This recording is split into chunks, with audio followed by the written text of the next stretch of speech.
안녕하세요. 한류의 신과 해외 반응을 소개하는 한류 클래스 TV입니다. 오늘은 폭삭 속았다 또 1위에 올랐다는 소식과 우리나라 콘텐츠의 현주소와 국산 글로벌 OTT가 왜 필요한지 분석해 보겠습니다. 폭삭 속았다가 종영한 지 한 달이 되었지만 이 인기는 아직도 식지 않고 아시아에서는 아직도 그 인기가 절정에 달하고 있습니다. 오늘 날짜 필리핀 언론에 올라온 기사를 살짝 살펴보면 필리핀에서 가장 인기 있는 배우가 폭삭 속았다 속 김순호 스마일 챌린지를 따라했다는 소식을 올리고 있습니다. 피울로 파스쿠알은 현재 한국 드라마 폭삭 속았다로 유명해진 김순호 스마일 챌린지에 참여하면서 자신이 엄청난 스타 중 한 명임을 증명했습니다. 파스쿠알은 최근 틱톡에서 자신의 챌린지 버전으로 팬들을 사로잡았습니다. 그는 김순호를 따라하는 매력적인 윙크와 미소를 선보였습니다. 또 이 드라마가 확실하게 역주행하고 있다는 증거는 인도 지역을 보면 알 수 있습니다. 넷플릭스가 서비스되지 않는 중국을 제외하면 인구가 가장 많은 지역은 인도 반도 지역입니다. 인도, 파키스탄, 방글라데시는 전 세계에서 가장 많은 인구가 밀집되어 있는 곳입니다. 인도는 약 14억 6천만, 파키스탄은 약 2억 6천만, 방글라데시는 약 1억 8천만 인구입니다. 이 지역에서 폭삭 속았다는 다시 미친듯이 역주행해서 방글라데시 1위, 인도 2위, 파키스탄 3위에 올라있고 이 드라마 히트맵을 살펴봐도 가장 많이 시청되는 지역임을 증명합니다. 이 의미는 엄청나게 중요합니다. 넷플릭스를 포함해서 미국의 글로벌 OTT들이 그야말로 혈투를 벌이고 있는 지역이 바로 인도 지역입니다. 엄청난 인구의 잠재력으로 향후 OTT 가입자를 늘릴 수 있는 블루오션이기 때문입니다.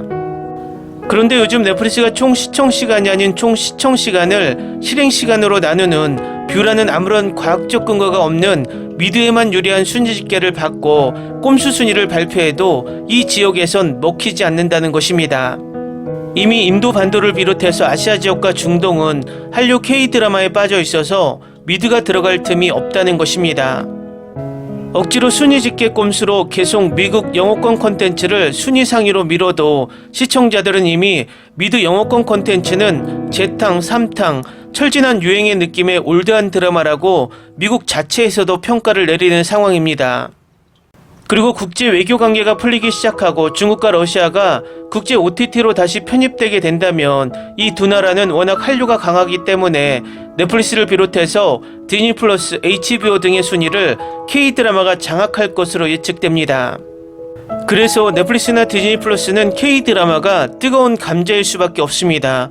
구독자 확보에는 필요하지만 미드를 잡아먹는 호랑이 새끼이기 때문입니다.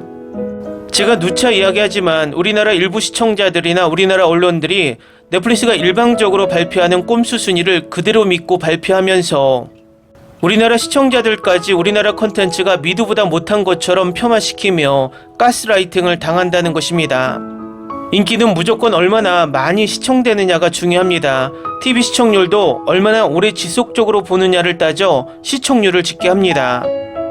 긴 드라마라도 재미가 없으면 10분도 안 보고 짧은 드라마도 마찬가지로 재미없으면 10분도 보지 않습니다. 결국 과거처럼 총 시청시간으로 드라마 순위를 정한다면 K-드라마가 넷플릭스 순위를 장악한다는 것입니다. 우리나라 일부 억가들이 이 넷플릭스가 만들어 놓은 꼼수 순위에 당해서 우리나라 드라마를 폄하하는 댓글들이 증가하고 있고 우리나라 언론들도 넷플릭스 순위만 가지고 드라마를 평가합니다.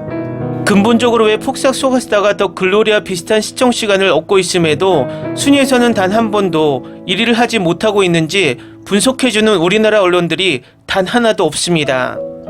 진정한 언론이라면 현상을 그대로 보이는 대로 전달하는 게 아니라 그 이면에 어떤 꼼수가 있는지 분석하고 그 꼼수를 바로잡을 수 있게 노력해야 한다는 것입니다. 일부 우리나라 미국 사대주의에 빠진 구구일배들은 넷플릭스가 우리나라에 엄청나게 투자해서 우리 드라마가 엄청나게 커졌는데 왜 꼼수 순위로 우리나라 순위를 억제하느냐 말도 안 된다고 말을 하지만 미국은 철저하게 자국이익 우선주의입니다. 한마디로 아메리칸 퍼스트라는 것입니다. 2차 세계대전 이후 전세계 문화를 장악해온 미국이 단 한 번도 문화 콘텐츠로 다른 나라에 밀린 적이 없었습니다. 하지만 OTT가 보편화되기 전부터 K 콘텐츠는 아시아를 점령했고 북미와 남미에 마니아층을 형성하고 있었다는 것입니다. 결국 넷플릭스 때문에 K-드라마가 전 세계적으로 빠르게 퍼진 것은 사실이지만 속도가 빨라졌을 뿐 역으로 K-드라마의 인기를 등에 업고 넷플릭스가 성장했다라는 것이 정확한 표현입니다. 넷플릭스는 미국 기업이기 때문에 미국 연예계와 콘텐츠 제작자, 미국 정부의 눈치를 보지 않을 수 없습니다. 넷플릭스는 잘 나가는 K-드라마를 더 띄워서 기업의 최대 이윤을 더 생산해낼 수 있지만 자국의 콘텐츠 산업을 망가뜨리면서 K-드라마를 키웠다는 오명을 뒤집어 쓰긴 당연히 싫었을 것이고 이 글로벌 기업에는 미국뿐만 아니라 일본, 영국 등 각국의 콘텐츠 제작자들의 입김도 작용하고 있다는 것입니다. 단적인 예로 일본 넷플릭스 순위를 보면 넷플릭스가 꼼수 순위로 바뀌기 전에는 K-드라마가 점령하다시피 했지만 요즘은 순위에 들기조차 힘이 듭니다. 결국 2년 사이에 일본 콘텐츠의 질이 높아졌고 K 콘텐츠의 질이 낮아져서일까요? 총 시청 시간 나누기 총 실행 시간으로 나누는 뷰라는 순위 방식은 일본 드라마가 실행 시간이 짧고 회차가 짧기 때문에 순위에 올라가는 것입니다. 하지만 과거처럼 총 시청 시간으로 순위를 정한다면 과거와 같이 일본 순위의 K-드라마가 도배한다는 것입니다. 그래서 이 꼼수 순위 방식에는 미국뿐만 아니라 여러 나라 콘텐츠 제작자들의 입김이 관여되었다는 것입니다. 그래서 저희 채널에서 국산 글로벌 OTT가 반드시 나와야 한다고 주장하는 것입니다. 미국 OTT들은 당연히 순위 안으로 굽을 수밖에 없고 K-드라마가 순위를 장악하는 것이 싫은 일본은 이 꼼수 순위가 엄청나게 반갑기 때문입니다. 또 몇몇 사람들이 착각하는 것이 요즘 우리나라 OTT 통합에 이슈가 되고 있는 티빙과 웨이브의 통합을 글로벌 OTT로 착각하고 있는데 그것은 국내 OTT의 통합일 뿐입니다. 저희 채널에서 주장하는 OTT는 국내 OTT의 통합이 아니라 국산 글로벌 OTT라는 것입니다. 미래 먹거리 산업인 컨텐츠 산업이 더 세계적으로 뻗어나가려면 미국 OTT들이 전 세계를 장악해서 좌지우지할 수 있는 지금의 환경은 우리 컨텐츠 산업에 엄청나게 불리합니다. 지금의 대안은 대만의 파운드리 반도체 기업 TSMC처럼 국가적으로 대대적으로 국산 글로벌 OTT 창출에 적극적으로 개입해야 한다는 것입니다. 이유는 국제적인 네트워크를 구축하기 위해서는 막대한 자금이 필요하기 때문입니다. 우리는 지금 엄청나게 좋은 성능을 가진 총알을 수없이 보유하고 있지만 그 총알을 정확하게 표적에 맞출 수 있는 총이 없는 상황입니다. 그래서 옆집에서 총을 빌려서 쏘고 있다는 것입니다. 차기 정부에서 국산 글로벌 OTT를 추진해야 우리나라 콘텐츠가 미국의 거대 자본에 잠식되어 그들의 손아귀에서 운명이 좌지우지되는 지금의 상황을 벗어날 수 있다는 것입니다. 막대한 자금과 자원이 필요하기 때문에 국산 글로벌 OTT 출범을 위해서는 국가에서 국내 OTT를 통합, 조율, 지원이 확실하게 필요하고 콘텐츠 산업의 지원에도 지금보다 더 적극적으로 나서야 한다는 것입니다. 김대중 대통령의 문화정책처럼 지금이야말로 지원을 하되 간섭하지 않는 그런 콘텐츠 지원이 확실히 필요합니다. 예를 들어 내란수기가 추진한 동해 석유 개발을 위해 시추비로 날린 2천억이면 오징어 게임 같은 드라마를 2편에서 3편을 제작할 수 있다는 것입니다. 그런 대폭적인 지원이 있어야 미국 거대 자본에 의해서 제대로 된 드라마를 만들고도 세계에서 인정받지 못했던 드라마들을 살린다는 것입니다.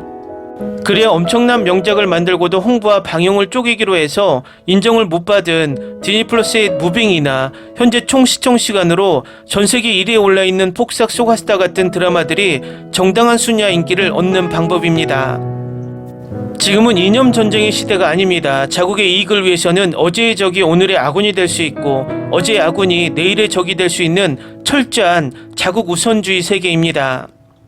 지금 미국이 전 세계를 관세로 짓누르고 있고 그것은 동맹국이나 적대국이나 똑같이 적용 대상이 됩니다. 아직도 미국이 세계 최고, 미국이 우리의 우방이란 아니란 생각으로 간슬개를 다 빼주는 바보짓은 그만했으면 합니다.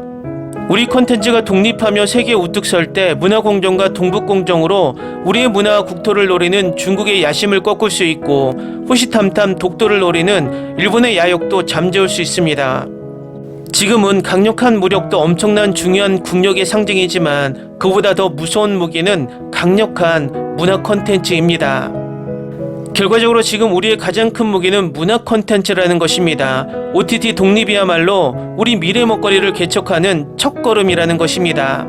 제가 가장 우려스러운 것은 아직도 미국, 일본 사대주의에 빠져 우리 스스로 우리 콘텐츠를 비판이 아닌 폄하하고 억까하는 세력들이 존재한다는 것입니다. 지금 상황에서는 세계가 인정하고 열광하는 우리 콘텐츠에 정당한 대우를 해줘야 하고 그것을 국뽕이라고 폄하하는 것은 지양해야 한다고 생각이 듭니다. 한류 클래스TV는 한류 외신과 해외 반응을 꾸준히 쫓아가 보겠습니다. 재밌게 잘 보셨나요? 여러분의 구독, 좋아요, 댓글, 알림 설정은 컨텐츠 제작에 큰 힘이 됩니다. 그리고 항상 하시는 일마다 대박 나시고 행복하시길 바랍니다.